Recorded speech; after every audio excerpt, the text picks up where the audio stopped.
Hello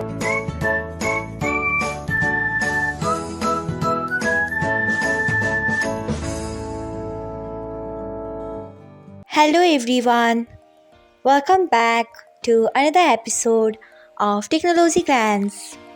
Today, in this video, I'm going to guide you through how you can turn on notification of accepted follow request on Instagram. So, let's get started. Firstly, open Instagram app in your device. Then tap on profile icon. Next, tap on three lines icon.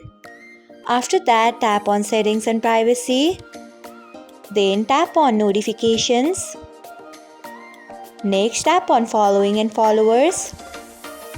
After that, you can see the option of accepted follow request. Then you can see the option of turn on. Tick on turn on by tapping on it.